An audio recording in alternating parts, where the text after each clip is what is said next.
Πάμε να ακούσουμε τι λέει για σας ο Λευτέρης Παπαδόπουλος. Έχω μεγάλο θαυμασμό για τον Διονύση Χαριτόπουλο. Είναι ένας πολύ σπουδαίος συγγραφέας. Τον παρακολουθώ εδώ και 30 ολόκληρα χρόνια, από τότε που άρχισε να δημοσιεύει. Ό,τι γράφει θα έλεγα ότι είναι εξαιρετικό. Είτε αυτό είναι πεζογραφία, είτε ιστορία, είτε θέατρο. Έχω δει και τα δύο θεατρικά του έργα. Έχω διαβάσει αυτό το καταπληκτικό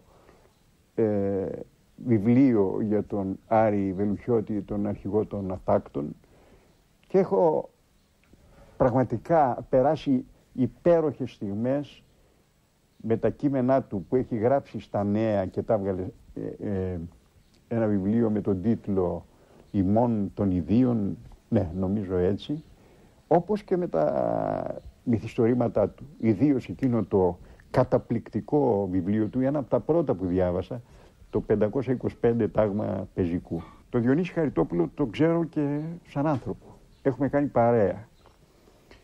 Θεωρώ ότι είναι από τους πιο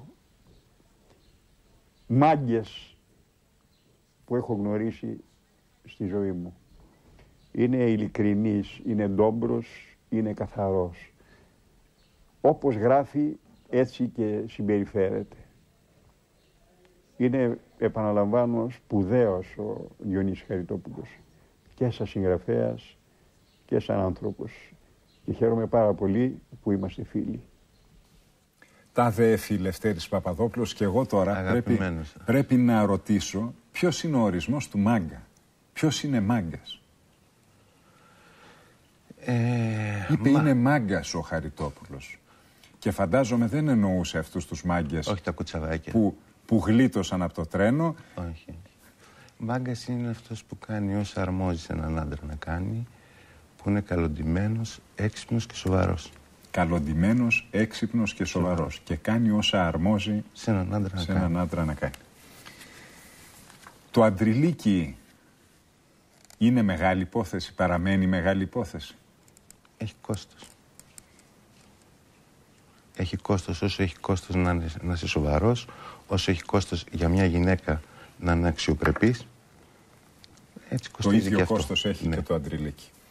Τώρα πώς κανείς... Θα έλεγα η ανδροπρέπεια, όχι το αντριλίκι. Η ανδροπρέπεια. Ναι. Το αντριλίκι έχει τον κουτσαβακισμό έτσι.